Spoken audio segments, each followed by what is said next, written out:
5, 4, 3, 2. Hello, everyone, and welcome to this evening's Ward 14 virtual town hall meeting. We are live tonight with your councillor, Terry Whitehead. In addition, we are joined by hundreds of residents from throughout Ward 14 listening in. To ask a question live this evening, simply press 3 on your phone's keypad. Once again, press 3 if you have a live question you would like to ask at any time. My name is Eric, and I'll be the moderator for the town hall this evening. During this live virtual town hall, we encourage you to get involved and to ask questions and give your opinion by voting on a few survey questions we have for you and the issues we discuss. Councillor Whitehead chose this format as this is an interactive town hall with you, which means he wants to hear from you. Councillor Whitehead has made it a priority to engage and connect with you and fellow residents about COVID-19's impact on the ward and the city and other issues that are important to you and your family. This town hall is a way for Councillor Whitehead to personally and directly speak with you and hear your feedback and opinions. Tonight, our intention is to get as many questions as possible.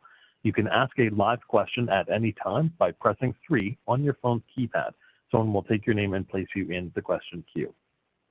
Now, we're still having some new people join us. I do want to welcome you to this evening's Ward 14 virtual town hall meeting.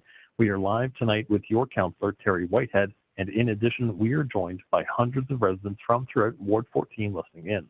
We want to remind everyone joining us tonight that you can ask a live question at any time by pressing 3 on your phone's keypad. Now, at this time, I would like to introduce Councillor Terry Whitehead so he can open up the town hall. Councillor Whitehead, welcome. Happy New Year to you and the listeners. With the COVID-19 pandemic impacting residents in unprecedented ways, I know that you and your team have made it a priority to assist residents not only with COVID-19 issues, but with other concerns that they have. And currently we have hundreds of residents joining us. So, Councillor, please go ahead. Thank you very much. I want to thank all those that are participating in this virtual town hall meeting this evening. I want to thank all the staff for taking time out of their busy schedules. And I want to reassure my residents that no one worked harder, more committed and dedicated to providing the services that you require than the employees at City Hall. And I want to thank one of them that are attending tonight. You know, this has been a rough year with the pandemic. It's been a tough year for residents. It's been a tough year for families. It's been a tough year all the way around. But there's an old saying that the strength of character is your ability to face adversity. And that is what our community is doing as we speak. It's important to understand that there's a light at the end of the tunnel, facts are being presented. And hopefully by the fall, we'll see the worst of this pandemic behind it. You know, work continues going on in economic development, continues going on in road construction, road safety. It goes on in infrastructure improvements, capital improvements. It goes on in services. None of that is slowing down in the pandemic. In fact, continues to grow and expand. Recently, I sent out a newsletter, the Whitehead Report, which goes out every year. It gives you some topical information. We try to get to every door, every resident, and if you don't receive it, please contact my office at 905-546-2779. We also this year did something because of the pandemic, trying to find ways to give you an opportunity to interact with your councillor and inform us of what the priorities are as you see it, both citywide and in the ward itself. So in that survey, we had approximately over 100 returned. And the number one issues in the citywide was traffic. And I know our traffic people are listening.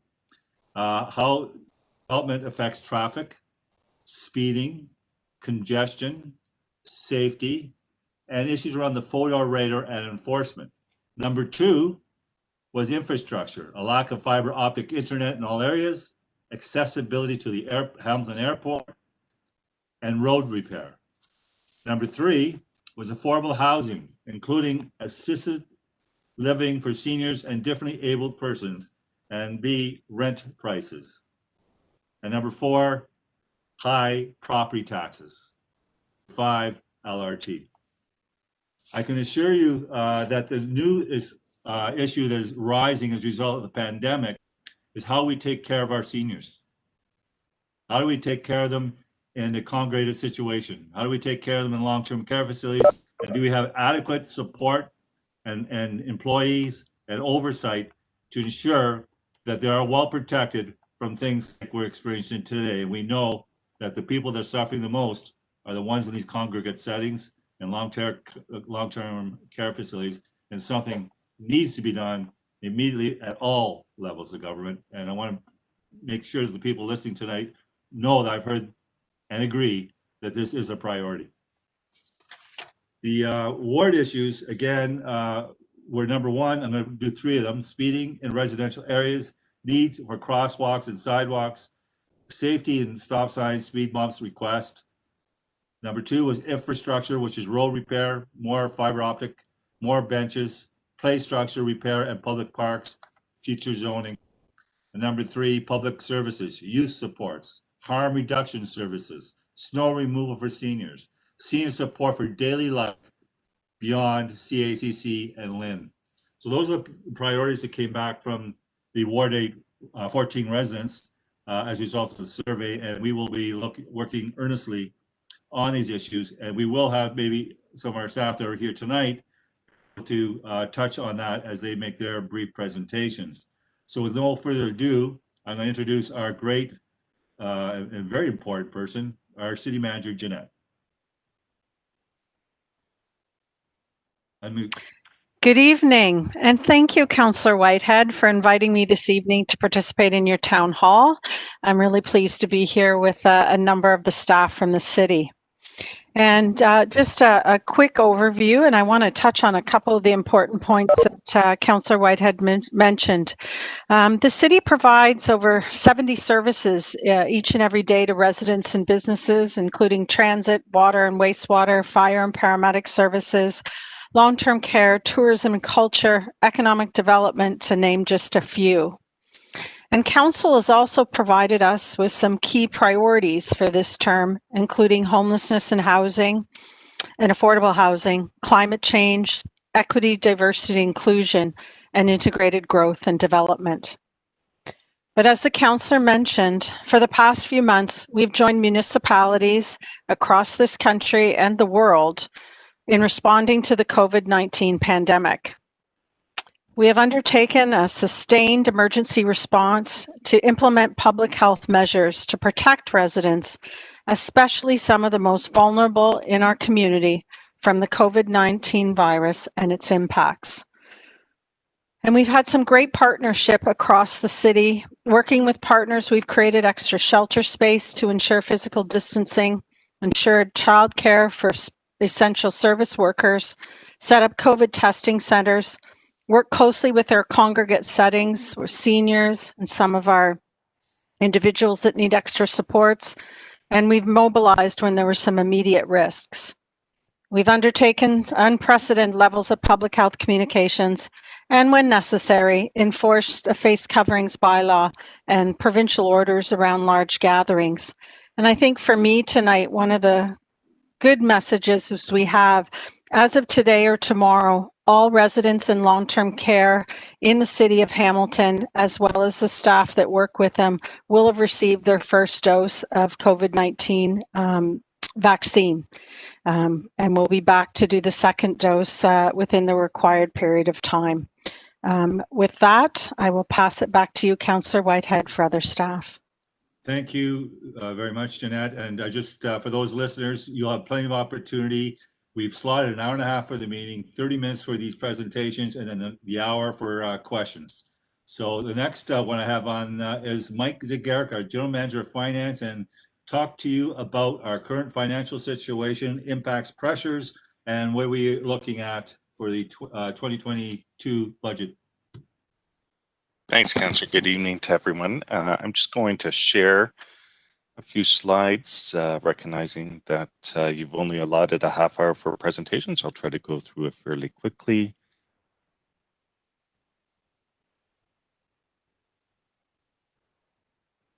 So we are in deliberations as it relates to our tax operating budget, just for the benefit of Ward 14 residents. Council's approved the water, wastewater, storm budget, as well as the tax-supported capital budget. Councillor Whitehead made reference to infrastructure projects, and that's our tax capital budget that supports our infrastructure projects. But again, we are in the midst of our tax operating budget. We currently sit at a 2.5% residential tax increase position. And again, we're still in the midst of deliberations. The 2.5% for an average household assessed at about $380,000 would represent a $92 impact or increase.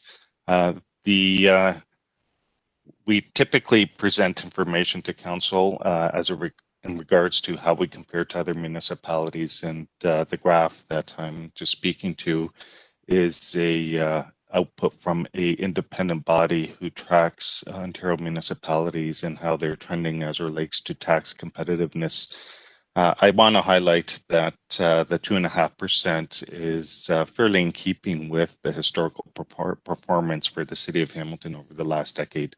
Over the last decade, residential tax increases budgetary tax increases have averaged about 2% or inflationary increases. And what you can see over this period of time, 2014 to 2020, our tax position per $100,000 of assessed value has improved relative to our comparator groups. In 2014, Hamilton's property taxes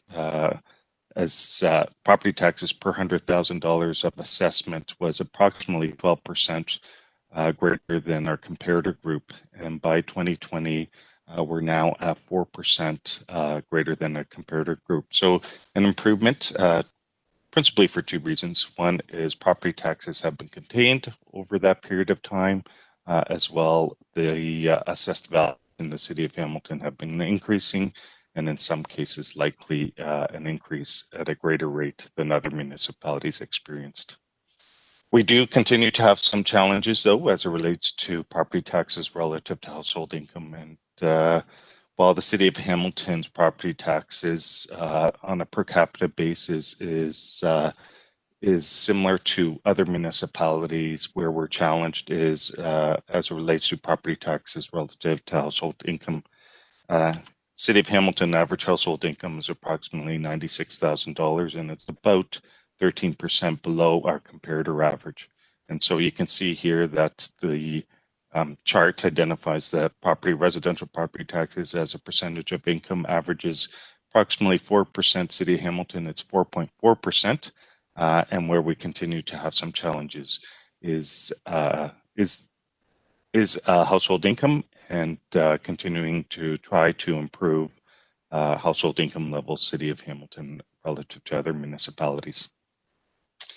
As I mentioned previously, we currently sit at a forecasted operating residential property tax increase of 2.5%. Some of the driving factors to that, as Jeanette, our city manager, made reference to, the City of Hamilton supports approximately 70 services, and we are principally a service provider.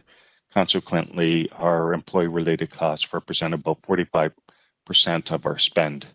And so salary, wages, and benefits therefore represent a significant portion of our budget, and our budget pressure, approximately just short of $15 million in pressures, are tied to our collective agreements, as well as benefits obligations and government benefit obligations, and obligations such as Canada Pension Plan and WSIB.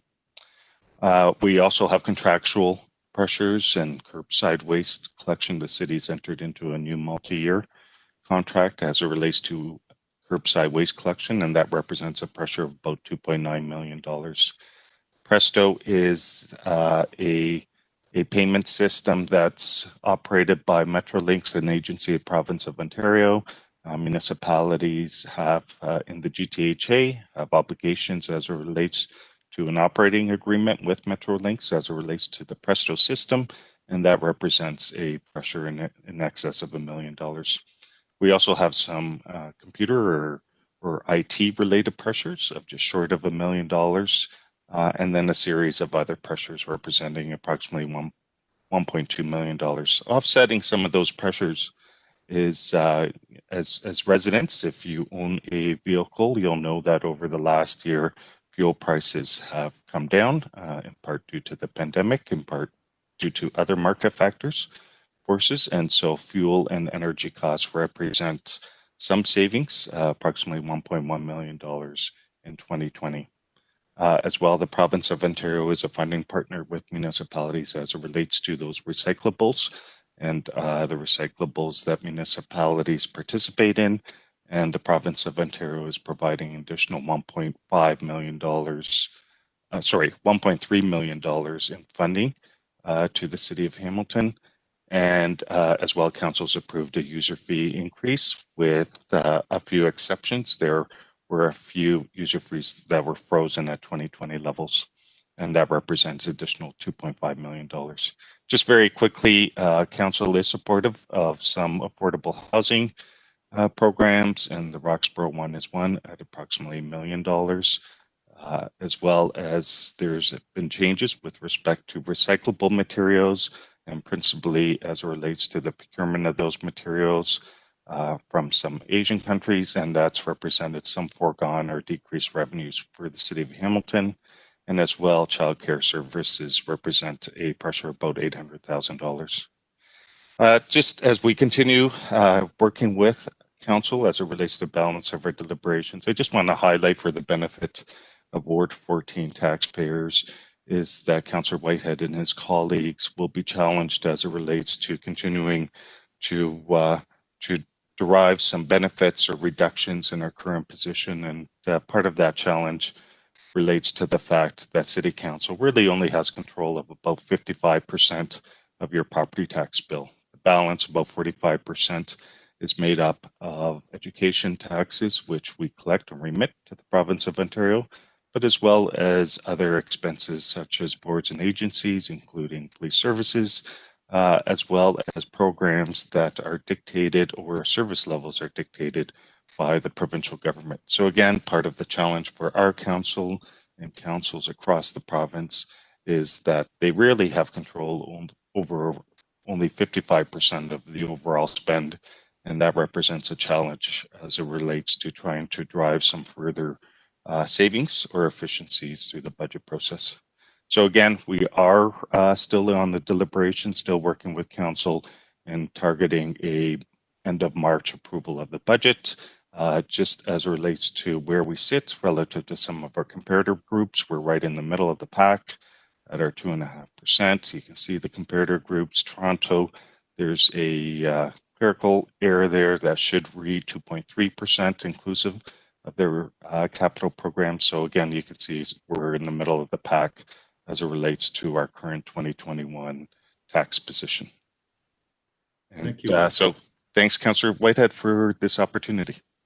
Thank you very much, Michael. Really appreciate it. You do a stellar job in that position, as well as most of our staff, or all our staff, I should say. The next one I have coming up is police. I have Sergeant Patton. Sergeant here.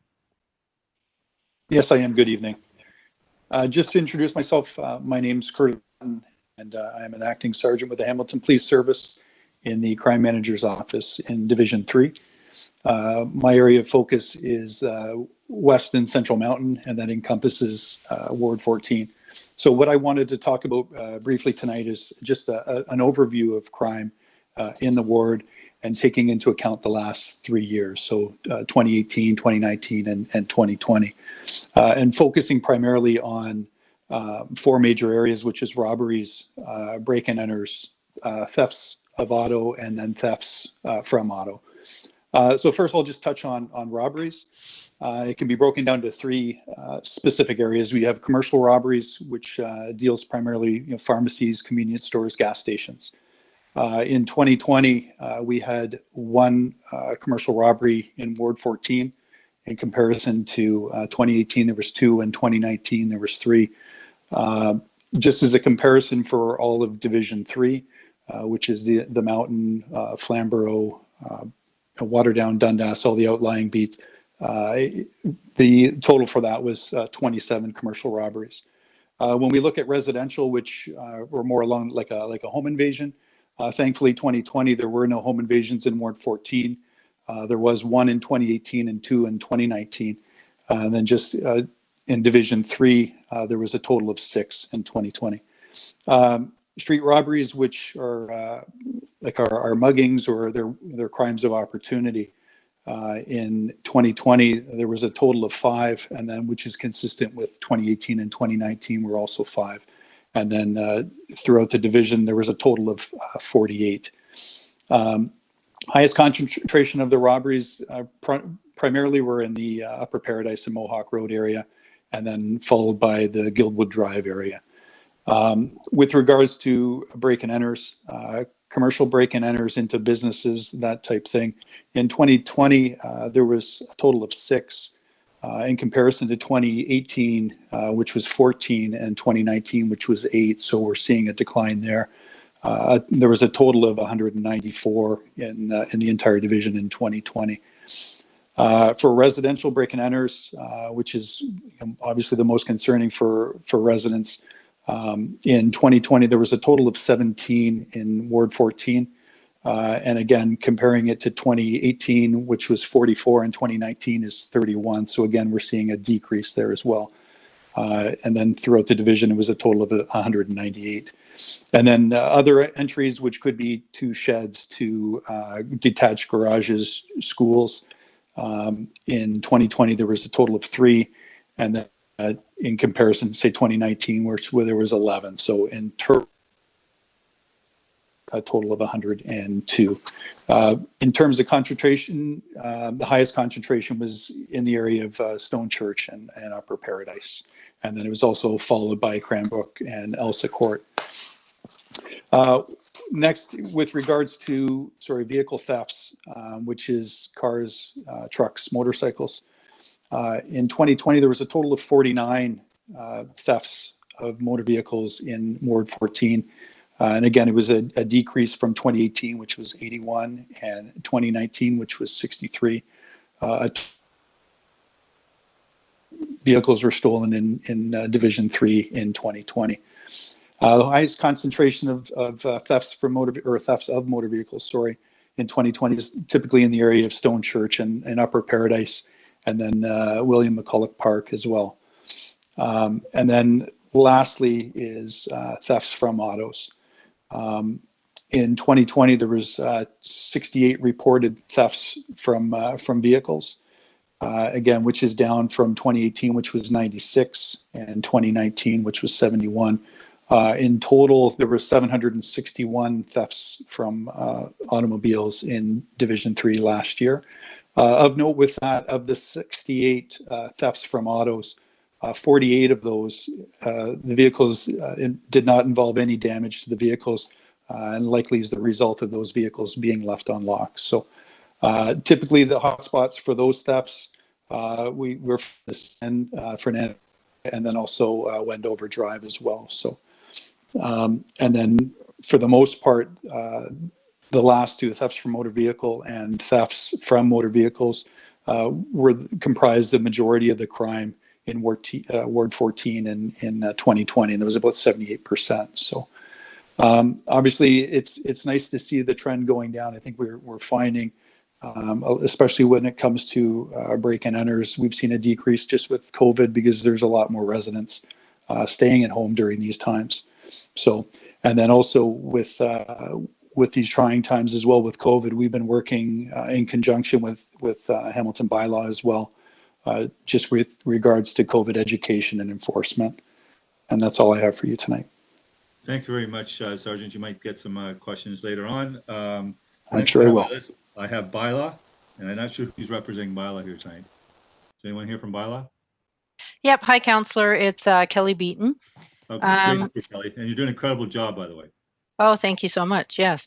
Good evening, everyone. I'd like to thank Councillor Whitehead and Kristen for the invite and taking part this evening. My name's Kelly Beaton, and I'm the acting manager for service delivery. My role is to oversee our bylaw clerks as well as my licensing and bylaw services administrator. This administrator actually manages the dedicated mailbox that is for the councillor concerns only. So at this time, I'm actually just going to give a quick shout out and hello to Jillian and introduce her. So Jillian is in a new role. However, she is very well versed in many bylaws we enforce. So she's a welcome addition to our team as the administrator, which was my previous role, which now I've moved into acting manager. So maybe give a wave, Jillian, and there you go. And she's basically going to sit tight tonight and observe because this is her first type of community event. This evening, I'd like to share a snapshot of Ward 14 for 2020.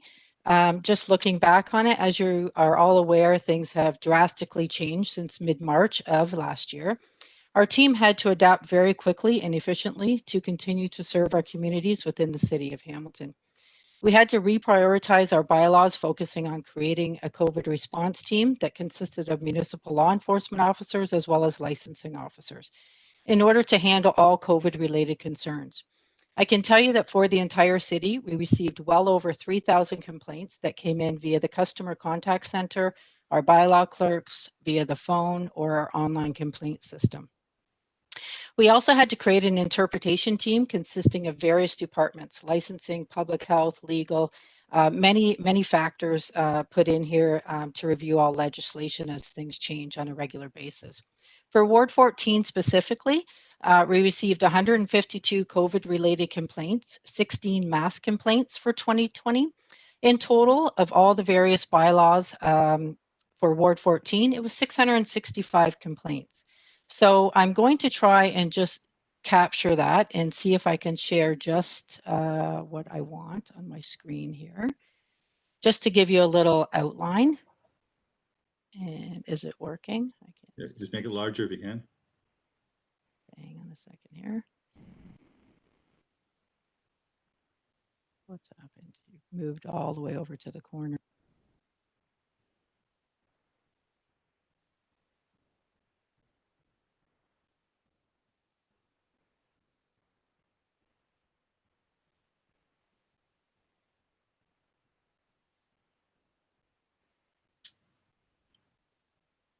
That's okay. If you can't get there, we can just you can speak to it.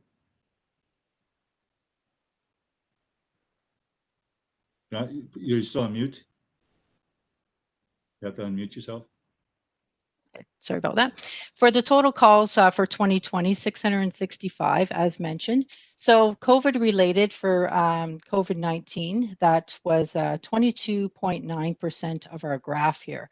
So for your ward in particular, there was 152 complaints that came in. We only issued one charge within this time frame.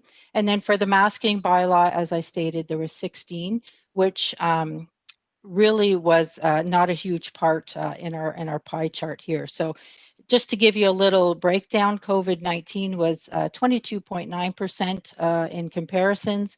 Our noise was 12.6, our property standards was 9.2, our yard maintenance was 24.5%, zoning 5.3, and all other complaints, which may be heat related or general inquiries that come in, that came in at 25.5%. So right now, COVID is taking a lead, as you know, and things are changing on a regular basis. That is basically, in a nutshell, what I wanted to capture at this time, and let you know that, bylaw and is working hand in hand with the Hamilton Police, as stated prior, as well as public health and many other divisions. So that would be it for my quick presentation, and I welcome questions at the end. Thank you very much, Kelly. Really appreciate it.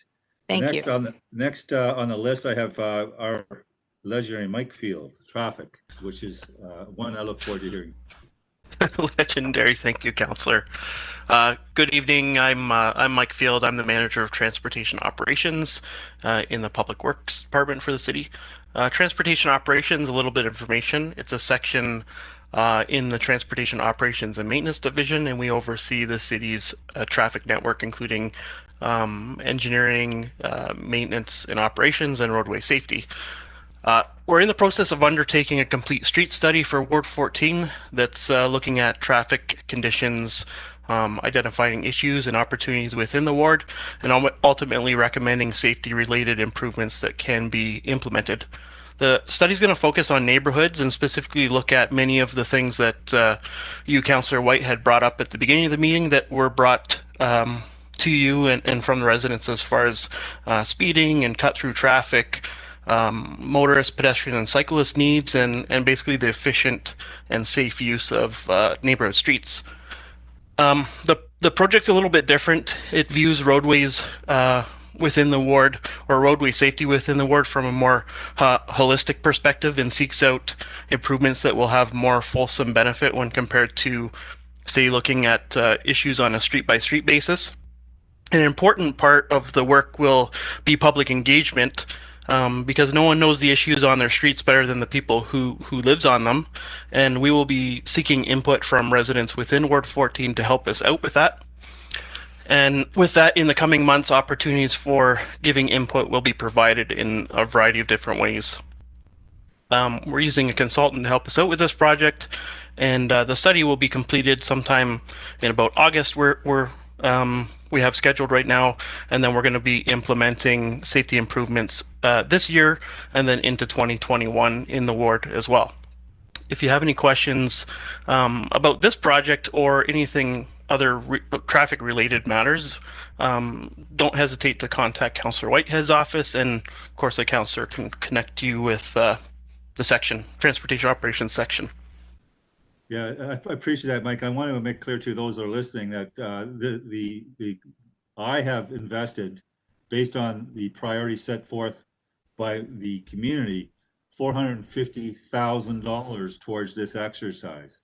$150,000 is being set aside to hire the independent consultant to work with our traffic division and our residents across Ward 14 to ensure that we come up with a robust, comprehensive resolution to a traffic flow and a safety flow that is what we all been seeking for the last several years.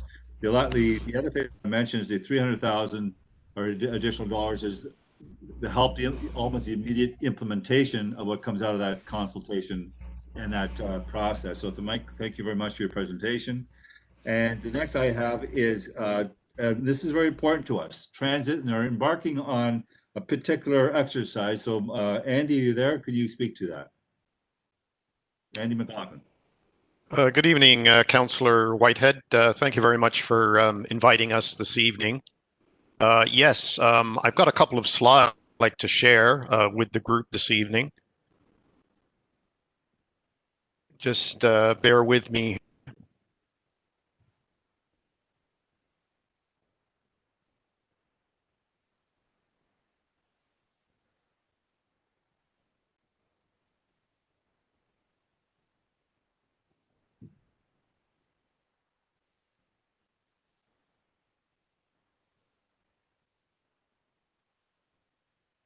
Is that coming across okay, or is it a bit small? It's a bit small. Yeah, okay.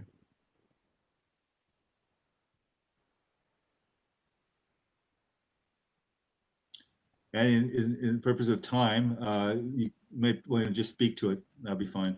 Certainly, sorry for that. But yes, you mentioned one of the projects Transit's been working on, and it's the Re-Envision study. And it started before COVID. And we've surveyed, up until this point, we've surveyed around 5,800 stakeholders. That includes customers of HSR and people that currently do not use the HSR. And so we're very pleased with the survey in terms of the number of people we were able to consult. In general, about 56% of the respondents were satisfied or had a positive level of satisfaction with the service. About 26% were neutral, but there was a group, about 17% of the group were not satisfied with the HSR service. So we see that as definitely an indicator that there is room for improvement. And so our team is looking to understand basically what the drivers of satisfaction are. Where we're not meeting current customers' expectations, and we would like to motivate potential customers to choose transit in the future. We've done an importance performance analysis of the current customers, and some of the things that are driving their dissatisfaction are service reliability, weather protection at bus stops, waiting times at transfer points. And we find, in terms of service delivery, we're finding that people have a general preference for shorter journeys and walking times to bus stops, and lower fares and higher frequency, and also a high preference for direct trips to destinations over multiple transfer trips. So what's happening at Transit Day on Friday is we're going to present to Council the next phase of the Re-envision program, which is the presentation of draft guiding principles. And then we're going to take these guiding principles and put them out to the public. That's HSR customers and those that don't use the HSR, and get some feedback on those principles. And what we're going to do in about probably mid-February, these guiding principles will be posted to the website engage.hamilton.ca, and we're encouraging your constituents and everyone in the city to go to that website, view the guiding principles, and provide feedback to our team. And probably at this stage, I'd just like to maybe re-emphasize, currently, we do urge the public to use HSR for essential travel only. So that's, as you're probably aware, trips to grocery stores, medical appointments, trips for work. And while using the HSR, we do require that customers wear a non-medical mask. And this is, again, going to help reduce the spread of COVID-19, especially helpful in these situations on board a bus where the physical distancing can be hard to maintain. And to wrap up, I just say that we currently have what we call a summer level of service in Ward 14 and across the network. And we're finding that that level of service is sufficient at this time to accommodate the demands that we've been seeing. Appreciate that. So that's all I have. Thank you. And we do scrub down our buses, do we not? Oh, definitely, yes. Every evening, they're given a thorough cleaning by our service line crew to ensure that when they leave the garage the following morning, they're in a very clean and sanitary condition. I just want to highlight the extra efforts we're making to ensure that we do our part in combating COVID-19 on our public transit system. Thank you, Andy, very much. I appreciate that. Thank you. The next two pieces I find fun. Fun because it's a presentation of what is going to transpire in our future, both from an infrastructure point of view and opportunity point of view. So we have, leading off this conversation, Parks, Cynthia Graham and Kara Bunn. So Cynthia? Yeah, thank you, Councillor. I could talk parks all day, but knowing that you have given us a time frame and we want to get to questions, I will try to be as fast as I can and just confirm that you can see the screen. Yep. Okay, so Karen and I have combined our presentations together because we both do park improvement projects. Mine are a little bit more long-term and hers a bit more immediate. So we did want to highlight that we are working on the William Connell Park Phase 3, which will be a mountain and city-wide resource and amazing place when it's built. It is designed to be a winter wonderland. So we're looking at tobogganing hills, ice rink, playground, multi-season interest. So we have our first phase to create the hill. We've got studies underway. Our goal is to start to accept soil in 2021, and then future work to create the trails and the hill. And then phase 2 with parking lot, play area, ice rink, building, etc. In the future. The second thing I wanted to highlight today was we're in preliminary talks with the councillor to look at a multi-season hockey facility at Olympic Park. We're looking at this location as a preferred spot right now, looking at the feasibility of that. We don't have a great idea on costs or process right now, but we are in beginning stages of conversations. So stay tuned for more information on that as we progress. And something that the councillor has really championed over the years is the Mountain Brow Trail. And so our first section to be implemented in Ward 14 is the one that is shown on the screen here. It runs between Sanatorium Drive Road and Scenic Drive and will be a 3-meter wide asphalt path. We do have some approvals to get through. We're looking to have the tender ready for construction in 2022, pending budget approval. And something else that will be coming to the community to talk about this year is an idea to create viewing platforms at Shadoke Falls. So we have some initial studies done. We're anticipating consultation in the fall of 2021. And similar to the HSR and Andy mentioned, we will use the Engage Hamilton platform. So get registered on there and then you can be notified when we're ready to have that conversation. We have the preliminary feasibility study complete, but we need to update some studies. And because of the location on the escarpment, we do need to have those conversations with the Niagara Escarpment Commission to make sure that anything that we're proposing is feasible. And then the last slide, I'm going to turn over to Kara. Thanks, Cynthia. So I just wanted to highlight a few of the quick wins that we're working on for you, in addition to what Cynthia is working on. This first one is play structure replacement at Mount View Park. We're planning on having that replacement in place this summer, so we look forward to getting that up and running shortly. The other thing that we have working on right now is finishing up the multi-court installation at Glixton Park. That is almost done. We just have to do some line painting. Thank you very much to the councillor for funding that. And the other court that we're working on is the Sir Allan McNabb School Court. That will be an acrylic reef surfacing, and we hope to do that in the spring. We just need some warm weather to be able to get that surfacing down. So thank you again for funding those projects. We really appreciate that. Great. And there was certainly a large call for fixing the basketball court at Gilkson, and I know that you've done an incredible job with that multi. I still remember when I first got elected, we had the tennis courts that couldn't be used. We converted them into a multi-use courts. We have tennis courts and basketball courts, and it was so well done. It's so well received that it's still not damaged today. It's not graffiti today, and it's being used by many, many of our youth. So it just shows you how we put things in the right places. They will get used and they will get respected. So thank you very much for that. Now I do have on Capital, we have Alan or Erica. Are you there? Yes, this is Erica. I'm Erica Wade. I'm the manager of asset management and engineering services. We're primarily responsible for capital programming for roads, bridges, water, wastewater. So I'm going to run you through a couple of projects that we have here. So bear with me with switching screens here right now.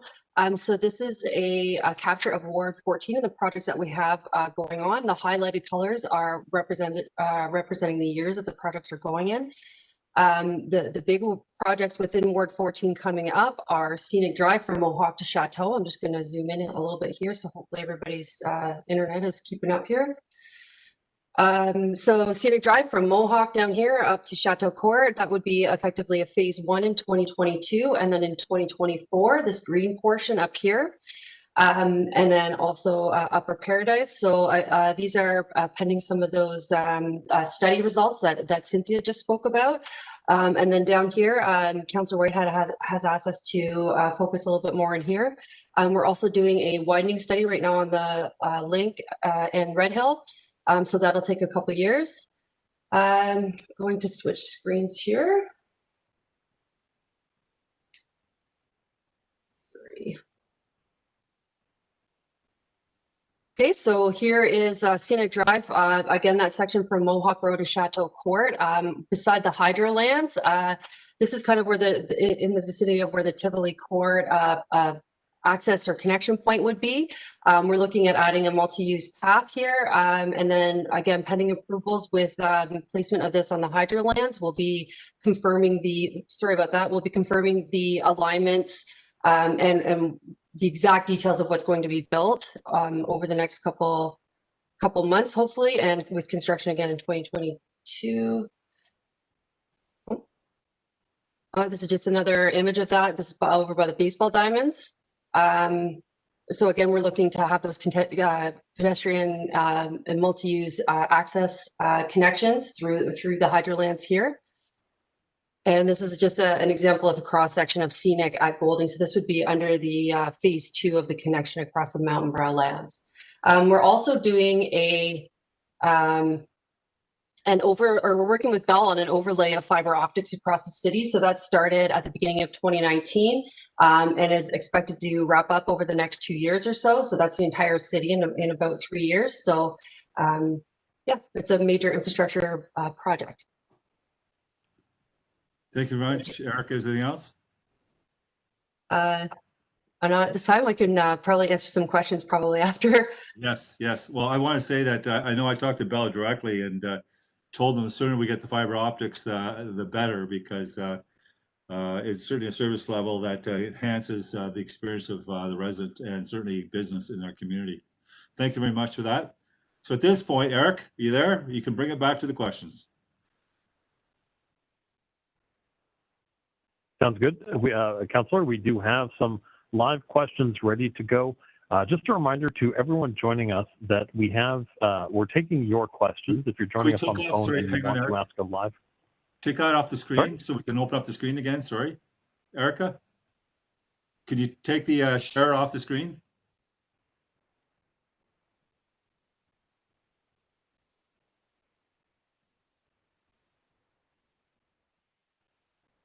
Thank you. Okay, go ahead, Eric. So as I was mentioning, we are taking live questions. If you're on the phone bridge, you can press 3 on your phone's keypad and someone will take your name and place you in the question queue. Just before we do that, we actually have some survey questions as well. So we're going to do a survey question now. And again, you can use your touchtone phone to indicate your response on the following question. We want to know, do you wish to support and join Councillor Whitehead in demanding appropriate levels of funding from the provincial and federal governments that will go towards supporting our homelessness and mental health programming in the city of Hamilton? If yes, press 1. If no, press 2. And if you're unsure or undecided, press 3.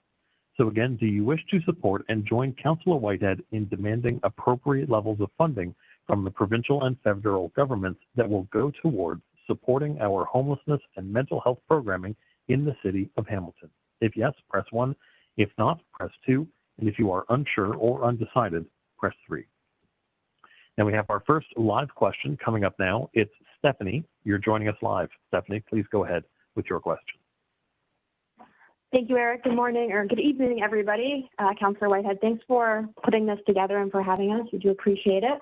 I am asking a question in regards to the Safe Streets review. We have lots of questions from concerned citizens across the ward that I'd like to try to get into one concise question here. We're wondering about, we've got a little bit of a timeline. It sounds like the review is starting in August with a independent consultant, which is great. We're also wondering what factors are going to be involved in this review. You mentioned a holistic view of our safe streets, and we're wondering what that looks like in terms of the climate crisis, in terms of accessibility. Is it going to be including bike trails, which we have some of, but which are incomplete? So we'd just like a little bit more information, perhaps from Mike or Councillor Whitehead, if you're willing to give us a little bit more. Yeah, well, I mean, it's my hope that we find that balance that meets everybody's needs in our community, and that is ensuring that we have a comprehensive cycling infrastructure, as well as it's about mobility. It's about all forms of mobility, from transit to walkability to cycling to obviously movement of goods and people and auto traffic. But I'm gonna get Mike Field to expand on that. It's a great question, and I think the best way to think of this study is that we're going to be doing quite a bit of outreach to people who live in neighborhoods to get a lot of input into what's important to those people and what they feel the issues are in front of their homes or within their neighborhoods. And that information is critical because we're going to use that to help gauge what the needs are on a street by street basis, but also within the entire neighborhood and within the ward itself, and then come up with strategies and treatments to try to attend to those types of comments. So I think the best thing for you, if you have a collection of ideas or concerns or what have you, is when the time comes and we're seeking input from people such as you, that we're more than happy to receive those things. In fact, we want them. And just a point of clarity, we're looking to have the study done in August. So between now and then we're going to be doing or conducting that public engagement. And I think COVID makes it a little bit more challenging for us, because normally, as Councillor Whitehead, he would set up some face-to-face town halls and some other opportunities where we have the ability to get together and seek that feedback face-to-face and have those conversations. But all things considered, we're going to use a bunch of different methods to seek input from everyone. So stay tuned, and we'll be working with the councilor's office to make sure everyone who has an interest in providing input to that process has an opportunity to do so. Sorry. Yeah, and thank you, Stephanie, very much for your question. And I hope, and I know, sounding by how informed you are, that you will be involved and only enhance this experience in this process, and ensuring that we have the most robust, balanced, mobile transportation network in Ward 14 that it can be. So thank you very much for that. Eric? Stephanie, thank you again for that question. Up next, we have a question that has come in from our YouTube broadcast, but I also want to remind everyone, if you're joining us on the phone, you can press 3 and have a chance to ask a live question. This is a question from Marvin on our YouTube broadcast, and it is a question regarding traffic. Bendemeer Avenue is lacking signage and speed bumps near the school. Can we get something in this area? I don't know if my staff is aware of it, but we are aware of it now, if we weren't aware of it before. Mike, do you have anything on that? Yeah, that's a good point that you bring up. If we don't have awareness of it, we have awareness of it now. And we go through a process to look at those types of requests from the public, and we do an assessment to determine what the concerns are and what the solutions are. I would say that, and I don't want to use it as an excuse, but it's an opportunity. The Ward 14 Complete Street Study is going to also look at those types of things. So that is a valid comment that kind of feeds into that project as well, because speed cushions and signage, those sorts of things are safety enhancements that will come out of that project as recommendations on certain neighborhoods as kind of their best fit to solve any issues within those neighborhoods. Yeah, so Marvin, please stay tuned, and thank you very much for bringing that forward. If it hasn't already been informed to my staff, because they take a lot of calls, I want to make sure everyone listening that we want to hear your input on what you see would be an improvement in our transportation network within Ward 14. So thank you for that call, Marvin. Eric? Marvin, again, thank you for that question. Up next, we have a live question. If you have a live question you'd like to ask, press 3 on your phone's keypad. And we're going to go now to Walter, who's joining us live. Walter, welcome. Please go ahead. Yes, hi. I have a question. I live on Glenvale Drive, and for the last 3 years, we were promised that the road would be repaved, and nothing happened, and it's a bumpy road, and nothing is done. And every time we call, it's just postponing and postponing. That's one thing. Another thing is we many times complain about this, people speeding here. There are lots of kids around. And we asked for bump speed, and we're told that the survey was done. I don't know what time of the day was done, but that the average speed is 50, which is way too fast in that local small street. and we were asking for stop sign or for the speed bumps, and this never happened. So that's my question. Is it possible to do it on as soon as possible, and when, if?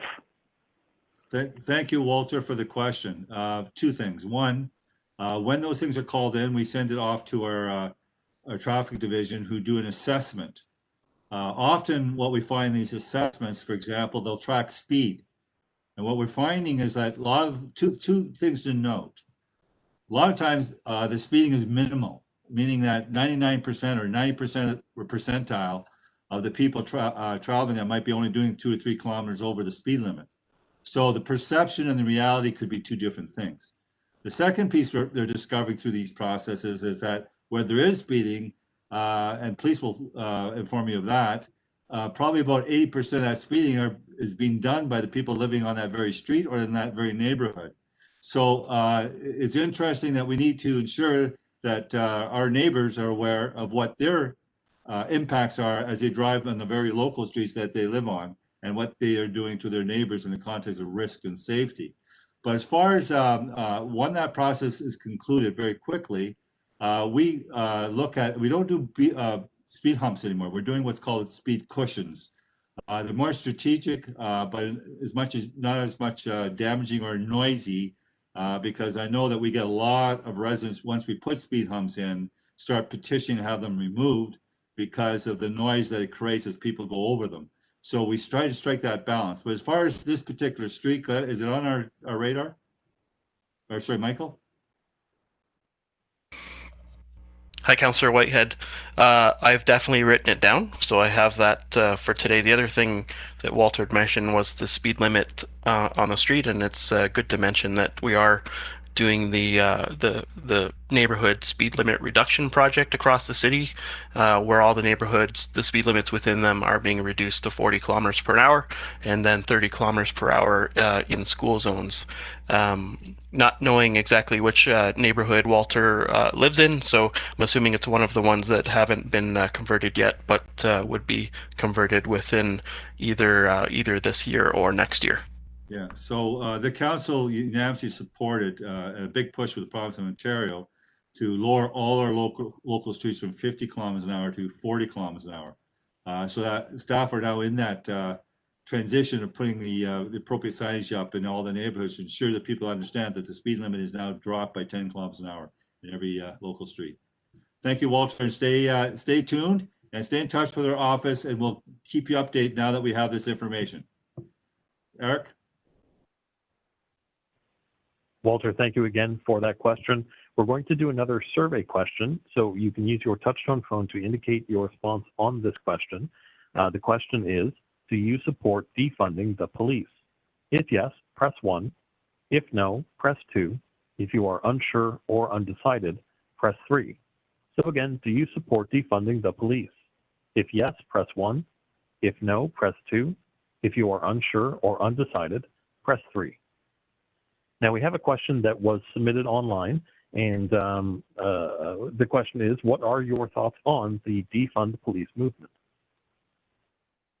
Well, my position is, and I had the benefit, for those who are listening, to sit on the police board for several years, and I can tell you, I am so proud of our police force that, in fact, we have a police force per 100,000 is well below the comparators, meaning, in fact, our police officers are doing more than all their comparators across North America.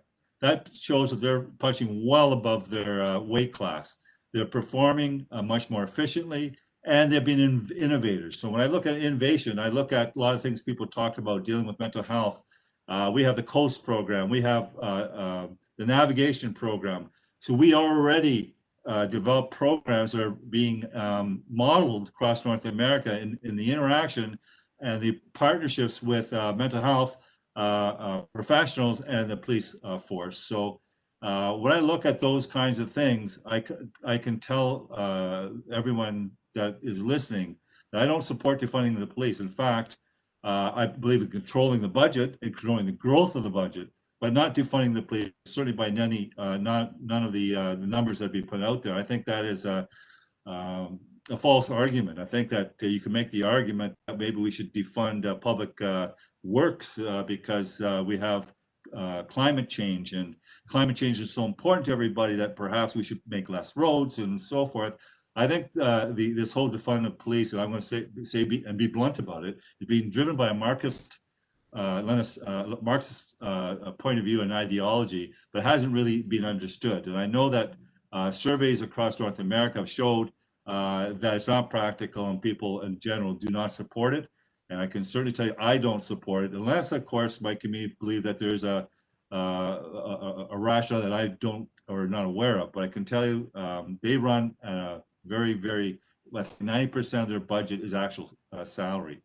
And in fact, we get lots of calls now that we don't have police in places for traffic control and want more or speed control. Or the crime. And we just heard a crime presentation today. We're still getting many break-ins. We're getting cars, lots of car theft across the city, and you can't police it with the citizens. It has to be policed by police. Our police are number one in my books, and no one's going to knock me off that block. So that's my position, and I hope that you appreciate that. Thank you. Eric? Up next, we have a live question coming up from Kathy, who's joining us live. Kathy, welcome. Please go ahead with your question. Hi. With solar bylaw, why the disproportionate ratio between COVID complaints, I think over 100 you said, and the sole charge, the one charge that was issued, especially in view of the stern lectures at the federal and provincial level? Kelly, are you there? Kelly Beaton, anyone from bylaw? Hi, I'm not sure where Kelly might be having technical difficulties. Simply though, I can say that generally our policy, our enforcement policy it's progressive enforcement. So we might have a significant amount of complaints, but what we're trying to do is educate and enforce. So we don't want to go out and immediately lay charges and fines if we can educate the public and try to obtain compliance with the ROA and the EMCPA. So ultimately, that's what our goal is, and that kind of explains the discrepancy between charges and the volume of complaints. But thank you for the question. I would also suggest that because these are new bylaws and it's sort of a transition period, they're trying to show some sensitivity. Most laws, whether you put stop signs in or whatever, there's what's called a transition period of education. So we don't just treat this any differently in the context of citizens to ensure that they are well aware of what the rules are, because I can tell you it gets kind of confusing for some. And we want to make sure that we exercise it and reflect some sensitivity in understanding these are new and they're not long-lasting, and there's a sunset to many of these issues as the pandemic leaves us. So this is the transition period. Once that transition period of education concludes, as new bylaws come in to deal with these issues, I can promise you that you'll probably see a lot more proportional charges being pressed at that point in time. So thank you very much for the question, Eric.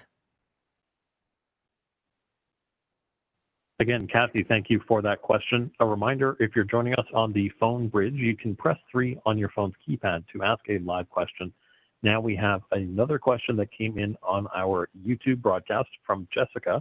The question is, will the new play structures in William Cornell Park include accessible swings like the one at Gage Park? Cynthia? Hi, thank you. Yeah, I lost my mouse there for a sec. So the play structure at the expansion lands, the phase 3 of William Connell Park, hasn't been designed yet. I know that Kara's team is doing a pilot project looking at the wheelchair swings. We can consider in those designs anything that is successful and supported and makes things more accessible. That's always a goal. So I'll get it on the list, and we'll look to the results of Kara's pilot study, and the design hasn't been completed yet, so we have an opportunity at that point. Thank you, and thank you for the question. Go ahead, Eric. We now have a live question joining us from Robert. Robert, welcome to the town hall. You're joining us live. Please go ahead. Hi, Councillor. First and foremost, keep up the great work at City Hall. My question in common is regards to traffic lights in streets such as Stone Church and Upper Paradise, where you have a traffic light there at an intersection that is with a neighborhood street. I don't recall the actual street, but I hope you understand what I mean. An intersection that the light triggers red when a car is waiting to cross that intersection. I noticed that there was a time that those lights would just go red at regular intervals and cars would be racing to beat the light, etc. But I've noticed in the last couple of months now, they time down, but then they go back green again unless there's a car to stop the light to turn on. I noticed traffic runs much more smoothly, more calmly, because the drivers know unless there's a car there, it's going to stay green. Will there be more initiatives like that in Ward 14?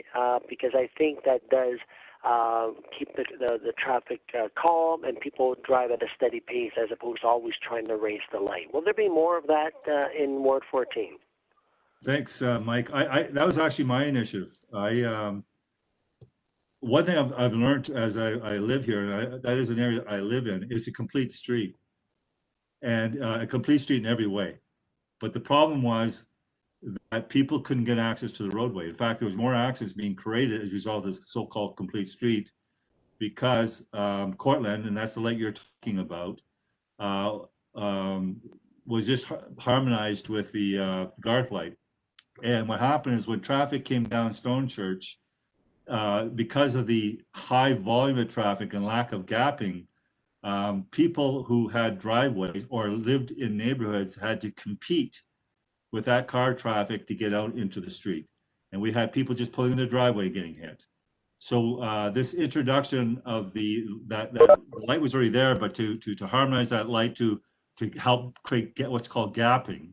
And that gapping created more opportunity for people to get in out of their driveways or get in out of their neighborhoods, which obviously, as you said, is not chaos now and makes it a lot more, lot easier for people to access the roadway.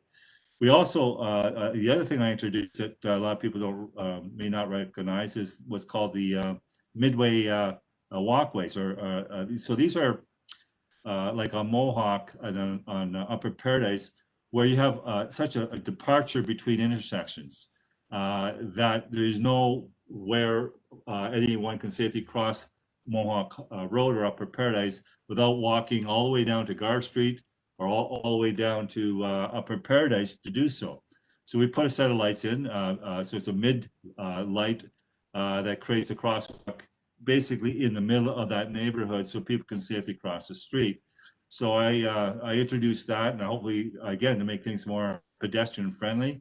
And where we have those long gaps between intersections for people to cross the street, we need to contemplate to do more of those. So I appreciate your comments, and I do agree that they are very helpful, and that light on Stone Church has contributed to a much less chaos and a lot more friendly access to the road network. Eric? Up next, thank you, Robert, for that question. We have another live question coming up from Maureen, who's joining us now live. Maureen, welcome. Please go ahead with your question. Good evening. Thank you. I just wanted to bring to your attention, but I'm sure you've heard this before, but I currently live on Gemini Drive, and I'm right beside Gilson Park, which is also connected to Rygel Homes. Which is also connected to Riddell School.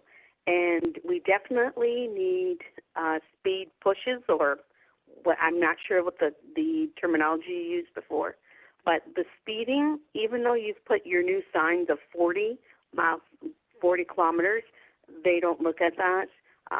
They're almost hidden. Like if you don't even look to see them, maybe we need something that's neon or something that will get their attention. Some flashing lights or something, because the speeding that happens between Cranbrook all the way up to Gaffney, there's one stop sign that they do not stop at. It's one continuous thing, and they are speeding. I would just like to have some more police presence, especially along Stone Church Road as well. The speeding and the noise of the cars that are racing up and down that street. I know last year on one of the news reels, one of the police officers said that they had no instances of speeding in Hamilton. Well, I would like to say that it does happen, and I'm just wondering if you could also put in some speed pushes here on Gemini between Cranbrook and Upper Paradise, or more stop signs to stop the speeding. And they're calling me the crazy lady because I'm out on my porch yelling at people to slow down, but there's so many kids along the street that I just don't want an accident to happen. And I'm just wondering what's happening with those kind of things on Gemini Drive area. Thank you. Yeah, and I'm very, very familiar with that area. My children went to Catherine Siena, which no longer exists and is now taken over by Rigel. And you have the public school there now. Well, sorry, we have Riddell there now. I was looking at if we could apply the photo radar on the Cranbrook because of the amount of complaints they get regarding speeding in a zone. Unfortunately, it doesn't meet the criteria or has enough traffic to justify it. But Mike, if you have any comments, because you're aware of this one. Yeah, thank you. And you and I have talked about this neighborhood specifically, and about the speeding and other issues in it. And Dave Ferguson is online as well, and he was just reminding me that we're doing a traffic calming study within the Gilkson neighborhood this year, and we'll be looking at ways that we can manage the speeding and the use of those roadways. Not only speeding, but also, Councillor, you mentioned that it experiences a lot of cut-through traffic as well during certain times of the day. So there is work that's happening specific to that neighborhood for Gemini and Cranbrook and some of the other streets in that general area. I appreciate that. And here's something I want to make sure the residents understand.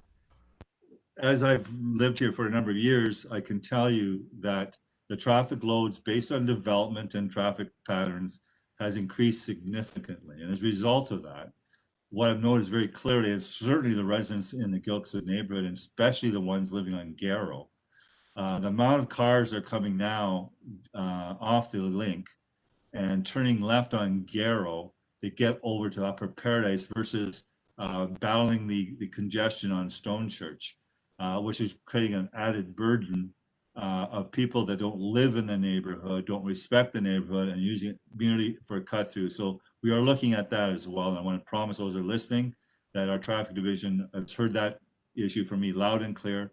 And certainly the plethora of complaints I get in respect to that particular neighborhood and that particular street, Gemini and Cranbrook, we are looking at, and we will have a solution in there in short order. And thank you very much for your call. Eric? Maureen, thank you again for that question. Now, we have another question that was submitted by email. And this question is, what can the city do to assist people who cannot wear masks due to medical issues and are denied access to essentials such as grocery stores and pharmacies to pick up prescriptions? Now, that is a very, very interesting question, and one that I've been championing at City Hall, because of mental health and other challenges, far too often people jump and demonize those that don't wear masks, not understanding the circumstances in which that individual may have, and jumps to false conclusions, which adds a greater level of pressure. In fact, I got reports of mental health patients with severe breathing issues that don't wear a mask, that will not leave the bedroom, won't leave their house because of what they faced when they didn't wear a mask going to a corner store. And that's unfortunate. But I don't know if, Jen, if you have anything on that? Jeanette? Thank you, Councillor Whitehead, and thanks for the question. the council and staff, when we were putting the face covering bylaw forward, we're very, very cognizant. There are people who can't wear masks for health reasons of many kinds. And so we've always in our communications out, and I can remind the team to do this, that we've said to be respectful to people that can't wear masks. So that sounds like it's a message that we need to continue to promote to the community in our regular communications. And I know that in the postings in the stores, it identifies that there are exceptions for wearing the mask. I would only ask the residents that don't jump to conclusion when you see someone that's not wearing a mask, that they're doing it willingly. They're doing it because in most cases, there is an issue. And it's one that deprives them from oxygen, but and certainly a mask may certainly exacerbate the problem they're having. It could be a mental health, anxiety, panic. There's a number of issues that are out there that do exempt people from wearing masks, and we need to appreciate that and respect that, and hopefully not make it too difficult for those individuals. Thank you very much, Eric. Go ahead. We have another question that was submitted online, and the question is, what do you think we need to do to help seniors in our community, specifically seniors' quality of life in long-term care homes and the level of service they receive? How can municipal governments work with the province to improve the long-term care and seniors' home systems? Yeah, so I think that there's got to be a joint partnership between all three levels of government. Seniors in some cultures are and I wish it was in our own culture, is seen as the highest level of respect that they need. They lived their lives, they served our community, they built, and yet in the long-term care facilities, they find themselves in a very vulnerable situation. Most of it is under the provincial jurisdiction, but I want to say that we all have a role to play. One, of course, is the workers. The salaries are inadequate, one. Two, having part-time workers jump and work in 2 or 3 different residents certainly isn't one that makes sense in the context of a pandemic, because, as you know, you can't work in 3 residents and not take and put them at higher risk. So we need to look at it comprehensively in the context of inspections, oversight, accountability, and even the employment and the type of employment that takes place at these centers has to change. If this model isn't working, and if anything has exposed the deficiency of the current operations, it has been, in fact, the pandemic, unfortunately, and people have paid a severe price as a result of that. So we need to make this, in my humble opinion, this has to be the ultimate priority from all 3 levels of government to ensure that this kind of disaster never, ever, ever happens again to your mom, my mom, anyone's mom or dad, or anyone that's living in these facilities, period. So we need to have higher level accountability. We have to have a whole different hiring practice in these facilities, and we need to ensure that they provide the highest level of care that we expect for our seniors. Eric? Up next, we have another live question that we're going to go to now from Deborah. Deborah, welcome to the town hall. You're joining us live. Please go ahead with your question.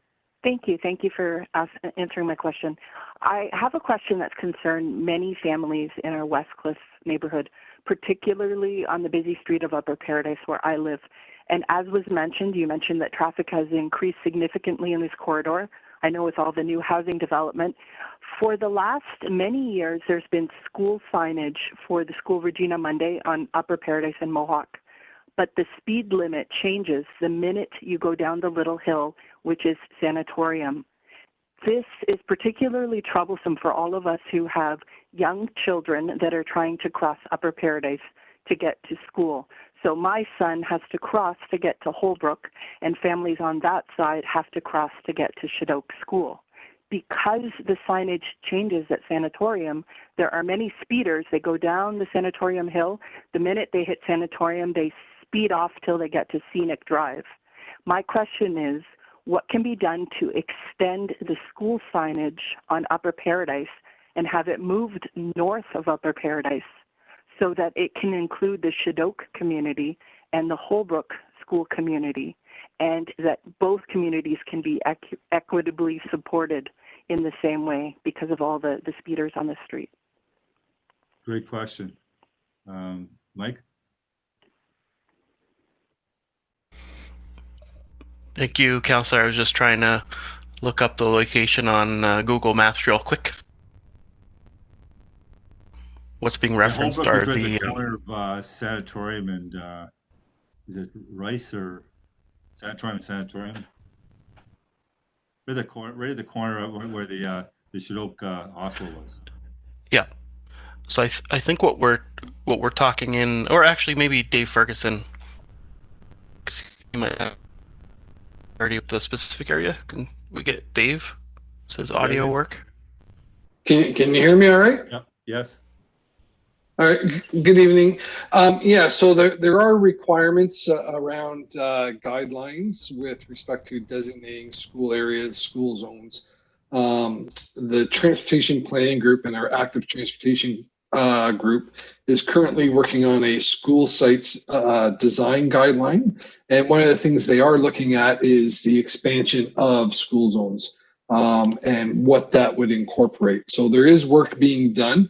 It would require a buy-in from the province, specifically the Ministry of Transportation and the Highway Traffic Act. But that is something that we can pursue and we will continue to pursue as part of our Vision Zero program. Yeah, sorry, and I'll add to what Dave was saying as well.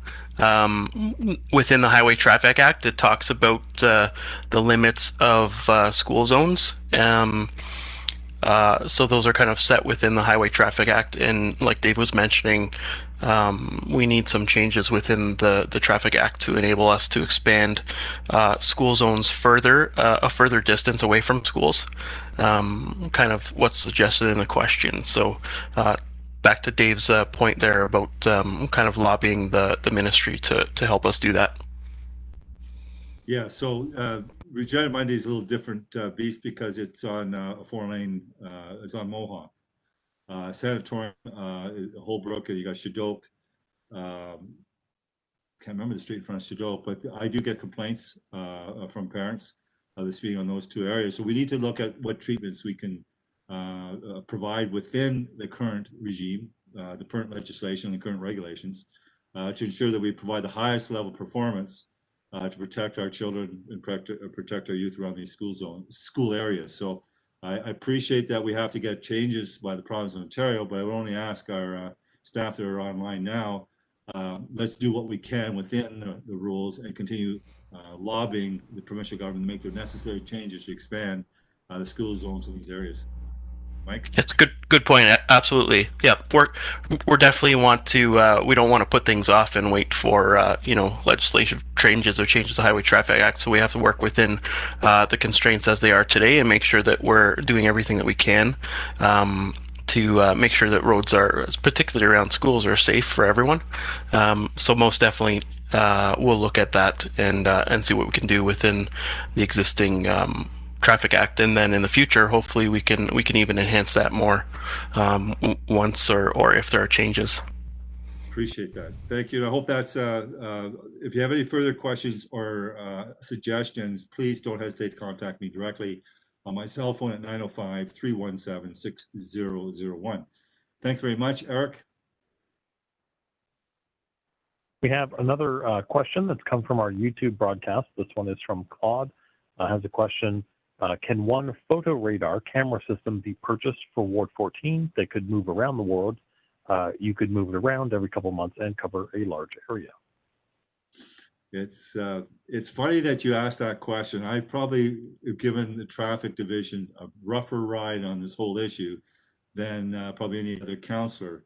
Right now, apparently, based on the rules and based on the regulations, there is no place in Ward 8 that qualifies. Sorry, Ward 8. I'm stuck in the past. In Ward 14, there is no place in Ward 14 that qualify at all for the photo radar system because there's certain metrics and certain criteria. So, Mike, maybe you can explain what those are and why Ward 14 doesn't qualify anywhere.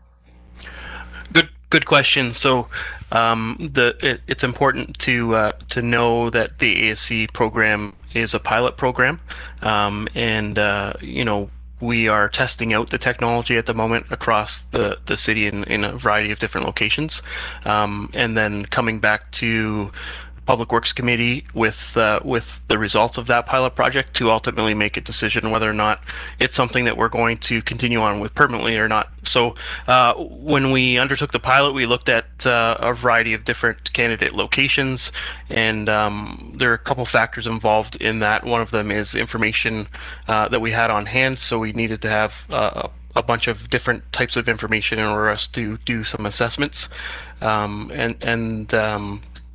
within the wards, we looked at not so much on a ward distribution basis, but looking at where we had information, and then wanting to have different types of roadways for the purposes of the pilot, so that we get all the information that we wanted out of the pilot. So when we report back, we can have kind of a fulsome idea of what ASC within the city would truly mean. And most definitely, Councillor Whitehead has talked to me about locations within Ward 14, and if the program's made permanent, which I have a feeling that will probably be supported, but at that moment we'd be expanding the rollout at ASC, and at that point in time, most definitely look for opportunities within Ward 14 to have cameras. Yeah, so some of the limitations on the camera is 4-lane roads, for example, they can't be placed. If you don't have enough traffic load, because I think the cameras and the operation are on 2 million, if I remember right, and so you have to generate a fair amount of revenue just to offset the cost. So if you have lower performing roads, such as what I suggested earlier, Cranbrook, which I really was hoping for, it wouldn't qualify either. So as you go through this, you start recognizing that as great a tool as it is, if it costs $2 million to operate, and I'm going to get Mike to clarify that, then it's going to drive the places where it could go. Mike, could you clarify that? Yeah, there's other factors as well, as you're kind of alluding to, and I apologize for not going through those, but volumes and collision history and some other things, whether or not there's existing multimodal facilities on a roadway, if there's cycling lanes and sidewalks and those sorts of things. The criteria is built around risk exposure to vulnerable road users primarily, and then there are some technical restrictions, as the councillor you mentioned. Depending on the width of the roadway, the cameras might not be able to take photographs of vehicles that it can't or doesn't have reach to see. And then the operating costs are something that's being evaluated, as part of the pilot project. Unlike red light camera, where the fees for someone who runs a red light are fixed, obviously the penalty for speeding is dependent on the speed limit that motorist is going over the speed limit by. So there's a little bit less predictability as far as what the funding model looks like. The units themselves are leased to the city, so we don't own them, and there's some costs related to not only leasing those units, but also processing the violations and the tickets in the provincial court system.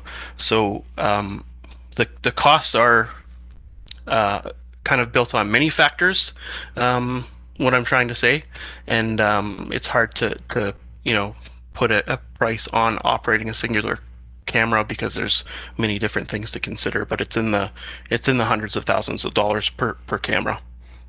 Anyway, I appreciate that, Mike, and the point I was making is that I wish that I could use, even if it wasn't issuing cost tickets, but warning tickets, more speed cameras on the streets that we get complaints on. It seems to me during this pandemic, we're getting a lot more people staying at home and observing activities of speeding than we've ever had, and it's unfortunate, but it is the reality that we face today. Eric?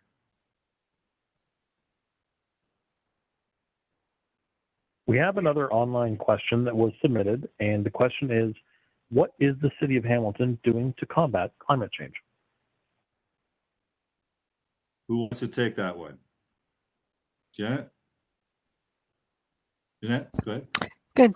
Thank you, Councillor Whitehead, and thanks for the question. So climate change is a term of council priority.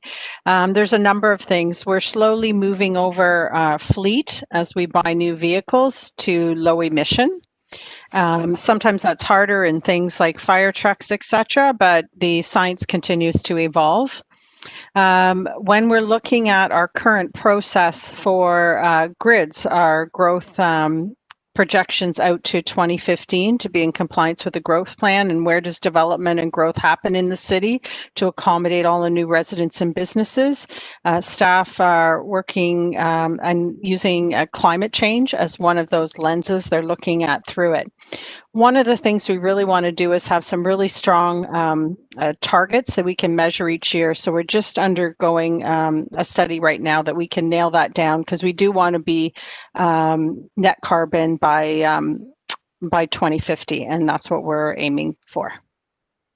Yeah, we also introduced a number of years ago the LED program, where we converted pretty well. I think 100% of our lights now are very close to LED, which is obviously a lot more efficient lighting in the context of energy and less of energy. And there's actually significant savings there as well. So, and our bus fleet is certainly reflective of our attempt to lower the carbon footprint and create higher efficiency and higher cleaner energy use. So there's been many steps around the horseshoe, and there'll continue to be targets being set, and new and better and innovative ways to reaching those targets. So thank you very much for the question. It's a great question. Yep, and we do updates to council twice a year, and we're working on updating our website so that information's there and updated regularly for interested residents like yourself. Thank you, Eric. We have another polling question. So for everyone joining us on the telephone bridge, you can use your touch tone phone to indicate your response. We want to know, under the current circumstances, would you support a maximum tax increase of 2.4%? If yes, press 1. If no, press 2. And if you are unsure or undecided, press 3. So again, under the current circumstances, would you support a maximum tax increase of 2.4%? If yes, press 1. If no, press 2. And if you are unsure or undecided, press 3. Now, Councillor Whitehead, we're just about reaching the end of the town hall. We had a lot of great questions this evening. With the last couple minutes remaining, are there some closing remarks you would like to share with everyone joining us? Thank you very much, Eric, for that opportunity. First of all, I want to thank the wonderful staff that came out tonight to present and answer questions. This couldn't be possible without you being here and being participating in this virtual town hall.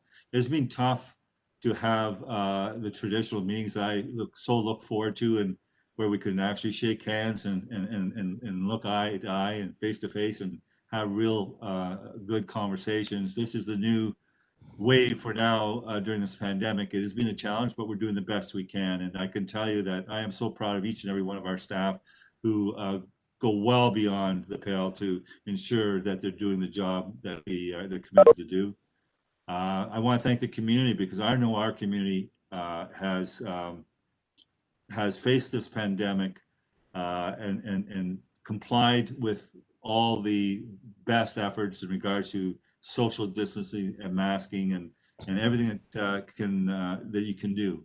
I also know how difficult it can be. I faced it myself. I've had a neighbor who had their mother-in-law die, and only one person could be in the hospital at the time. I had my own situation with my mom, who had heart failure at Christmas time, and my brother twin brother just had a heart attack, and you can only go one time at the hospital.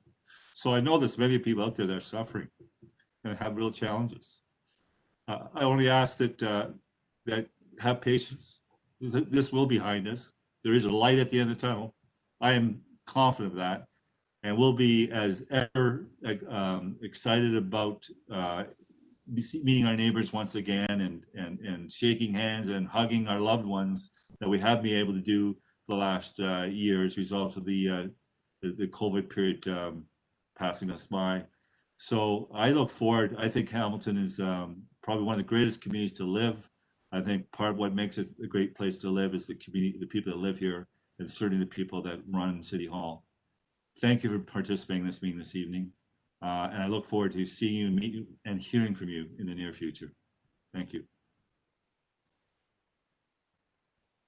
Thank you again to everyone for joining us on the town hall this evening. If you have any questions, concerns, or feedback that you would like to share with Councillor Whitehead, I want to remind you that you can do so by emailing them to terry.whitehead@hamilton.ca. Again, please email questions, concerns, and feedback to terry.whitehead@hamilton.ca. Thank you again to everyone for joining us this evening, and have a great night. Thank you, everybody. Night, everyone.